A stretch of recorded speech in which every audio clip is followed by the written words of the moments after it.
ವಿಶ್ಲೇಷಕರಾಗಿರ್ತಕ್ಕಂಥ ಬಸವರಾಜ್ ಇಟ್ನಾಳ್ ಅವ್ರನ್ನ ಕೇಳಬೇಕು. ನನ್ನ ಹತ್ರ ಒಂದು ರಿಸರ್ಚ್ ಪೇಪರ್ ಇದೆ, ಸುಮ್ಮನೆ ತಗೊಂಡಿರ್ತಕ್ಕಂಥ ಒಂದು ರಿಸರ್ಚ್ ಪೇಪರ್. ಇದು ಐಡಿಯಾಸ್ ಫಾರ್ ಇಂಡಿಯಾ ಅಂತ, drought relief by state governments, evidence from south India ಅಂತ ಬಾಸ್ಟನ್ ಯೂನಿವರ್ಸಿಟಿನಲ್ಲಿ ಮಾಡಿರ್ತಕ್ಕಂಥ ಒಂದು ರಿಸರ್ಚ್ ಪೇಪರ್. ಲೀಸಾ ಟಾರ್ಕ್ವಿನೋ ಅನ್ನೋಂಥವ್ರು ಮಾಡಿರ್ತಕ್ಕಂಥ ಒಂದು ರಿಸರ್ಚ್ ಪೇಪರ್.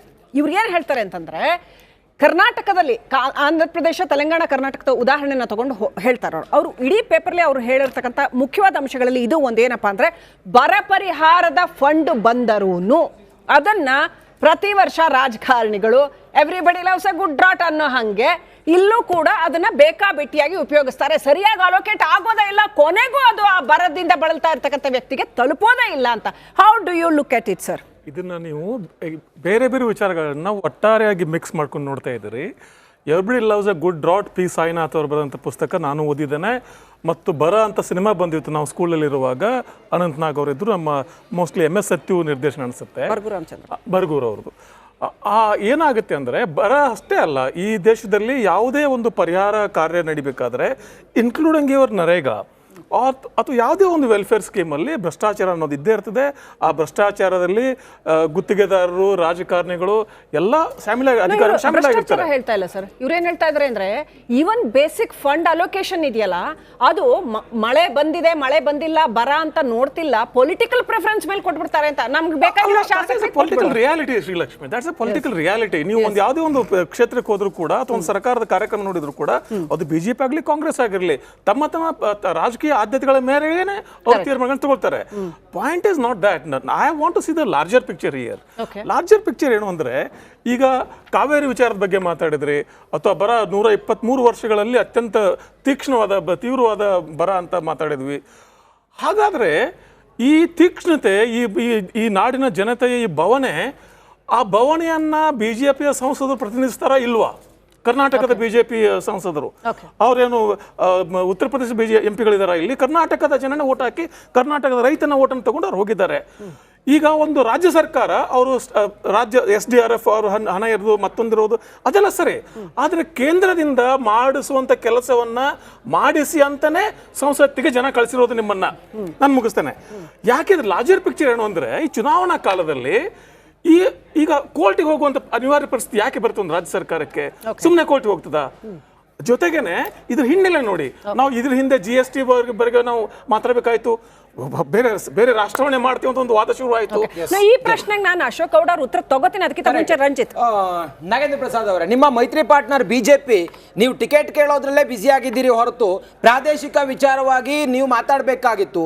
ರಾಜ್ಯದಲ್ಲಿ ಇವತ್ತು ಬರಗಾಲ ಸುಮಾರು 80, ನಾವು ಲೆಕ್ಕಾಚಾರ ಮಾಡ್ತಾ ಹೋದ್ರೆ 18,000 ಲಕ್ಷ ಅಷ್ಟು ಪರಿಹಾರ ಕೇಳಿದೀವಿ. ನೀವೇನ್ ಮಾಡಿದ್ದೀರಿ?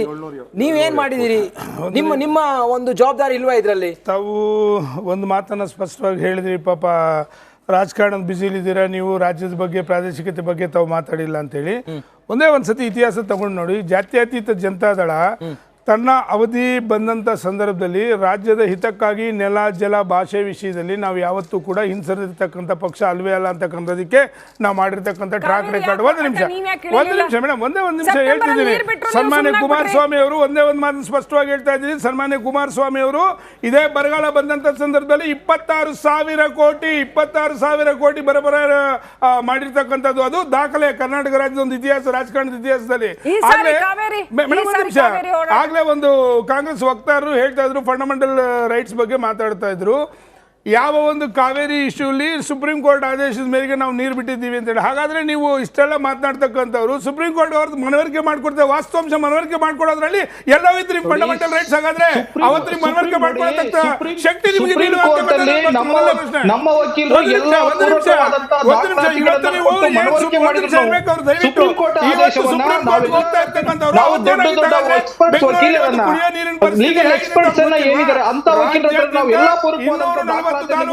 ಬರಗಾಲ ಇದೆ. ರಾಜ್ಯ ಸರ್ಕಾರ ಜವಾಬ್ದಾರಿ ಏನಿಲ್ವಾ?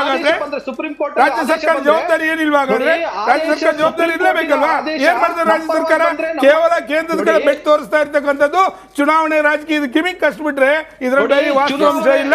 ಇವರಿಗೆ ಕೇಂದ್ರದಿಂದ ಹಣ ತರ್ತಕ್ಕಂಥದಕ್ಕೆ ಕೇಂದ್ರ ಸರ್ಕಾರದ ಜೊತೆ ಸರಿಯಾದ ಸಂಪರ್ಕ ಮಾಡ್ತಕ್ಕಂಥ ಒಂದು ಶಕ್ತಿ ಕಳ್ಕೊಂಡ್ಬಿಟ್ಟಿದ್ದಾರೆ ಇವತ್ತು ಅಂತಕ್ಕಂಥ ಸ್ಪಷ್ಟ.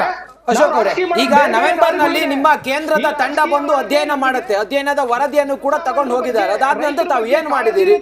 ತಮ್ಗೆ ಬಾಧೆ ಏನ್ ಹಂಗಾದ್ರೆ? ನೋಡಿ, ಒಂದು ಇದರಲ್ಲಿ ಟೆಕ್ನಿಕಾಲಿಟಿ ಅರ್ಥ ಸಂಸದರು ಮಾತಾಡಿಲ್ಲ ಅಂತ ಹೇಳಿದ್ರು. ಟೆಕ್ನಿಕಾಲಿಟೀಸ್ ಅರ್ಥ ನೋಡಿ, ಒಮ್ಮೆ ಅಧ್ಯಯನ ಮಾಡಿ ಆದ ನಂತರ 1 ತಿಂಗಳು 1.5 ತಿಂಗಳಿನ ಒಳಗಡೆ ನೀವು ಪರಿಹಾರ ಕೊಡ್ಬೇಕಾಗುತ್ತೆ.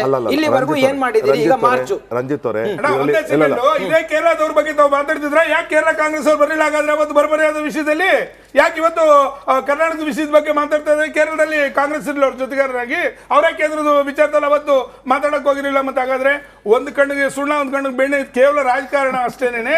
ರಾಜ್ಯ ಸರ್ಕಾರದ ಜವಾಬ್ದಾರಿ ತುಂಬಾ ಇದೆ. ಇದು ಸರಿಯಾಗಿ ನಿರ್ವಹಣೆ ಮಾಡಕ್ಕಾಗ್ದರೆ ಕೇಂದ್ರ ಕಡೆ ಬೆಟ್ ತೋರಿಸ್ತಾ ಇರ್ತಕ್ಕಂಥದ್ದು ಯಾವ ಬರಿ ಪರಿಹಾರ ನಿಧಿಯ ಒಂದು ಟೀಮ್ ಬಂದಿದ್ದು ಅವರಿಗೆ ಸರಿಯಾಗಿ ಮಾಹಿತಿ ಕೊಡಕ್ಕೆ ಇವ್ರ ಕೈಲಿ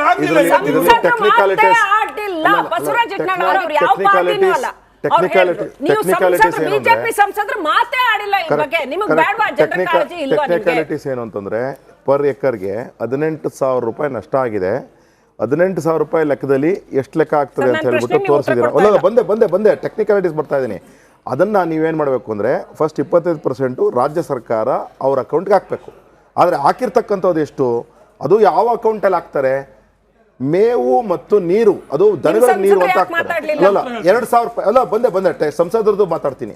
2,000 ರೂಪಾಯಿ ಪರ್ ಹೆಕ್ಟೇರ್ ಅಂತ ಅಂದ್ಬಿಟ್ಟು ಹಾಕ್ಬಿಡ್ತಾರೆ. ಅಂದರೆ ಪರ್ ಎಕರ್ಗೆ ಎಷ್ಟಾಯಿತು? 650 ರೂಪಾಯಿ. ಅಂದರೆ ತತ್ಸುಮಾರು 700 ರೂಪಾಯಿ ಇಟ್ಕೊಳ್ಳಿ. ಅಂದರೆ ಹಾಕ್ಬೇಕಾಗಿದ್ದು ಎಷ್ಟು? 4,000 ರೂಪಾಯಿ ಹಾಕ್ಬೇಕಾಗಿತ್ತು. ಅಂದರೆ ಹಾಕೇ ಇಲ್ಲ. ಅದಾದಮೇಲೆ ಕೇಂದ್ರ ಸರ್ಕಾರದಲ್ಲಿ ನಮ್ಮ ಯಾರು ಸಂಸದರಿದ್ದಾರೆ ಅವ್ರು ಕೇಂದ್ರ ಸರ್ಕಾರ ಕೇಳಿದ್ದಾರೆ, ಟೆಕ್ನಿಕಾಲಿಟೀಸ್ನ ಕೊಡ್ಲಪ್ಪ ಅವರು, ನಾವು ಹಾಕ್ತೀವಿ ಅಂತ ಹೇಳಿದ್ದಾರೆ. ಹಿಂದಿನ ಪ್ರೆಸಿಡೆನ್ಸ್ ನೋಡಿಕೊಂಡ್ರೆ 8 10 ತಿಂಗಳಾಗಿದೆ. ನಾವು 3 6 ತಿಂಗಳೊಳಗಡೆ ರಿಲೀಸ್ ಮಾಡಿದ್ದೀವಿ.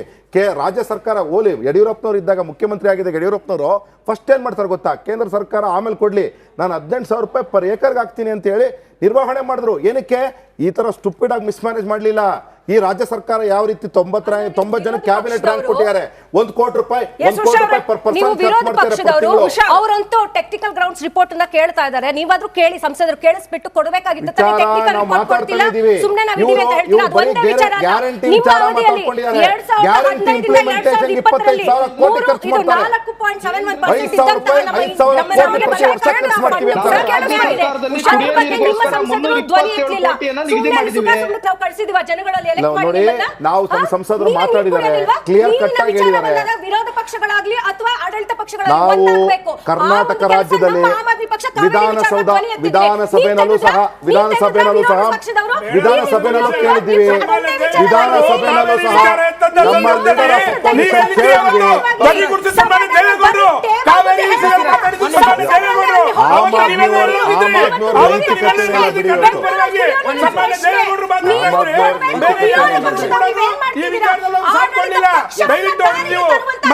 ಬಿಡಿಯೋದು. ಸುಮ್ಮನೆ ಕೂತ್ಕೊಳ್ಳೋದಲ್ಲ. ಅನೇಕ ಸಂದರ್ಭಗಳಲ್ಲಿ ಕಾಲಾವಕಾಶ ಸಿಕ್ಕಿದಂತಹ ಸಂದರ್ಭದಲ್ಲಿ ಶ್ರೀಮಾನ್ ದೇವೇಗೌಡರು ಕರ್ನಾಟಕದ ಒಂದು ಕಾವೇರಿ ವಿಚಾರದಲ್ಲಿ ಮಾತಾಡಿರ್ತಕ್ಕಂಥ ದಾಖಲೆ ಇದೆ. ದಯವಿಟ್ಟು ನೀವು ತಾಯಿಯಿಂದ ಕೇಳಿಸ್ಕೊಳ್ಳಿ. ನಾನು ಕೂಗ್ತಾ ಇಲ್ಲ, ನಾನು ವಿಚಾರ ಹೇಳ್ತಾ ಇದ್ದೀನಿ, ವಾಸ್ತವಾಂಶ ಮಾತಾಡ್ತಾ ಇದ್ದೀನಿ. ನಾನು ವಾಸ್ತವಾಂಶ ಮಾತಾಡ್ತಾ ಇದ್ದೀನಿ.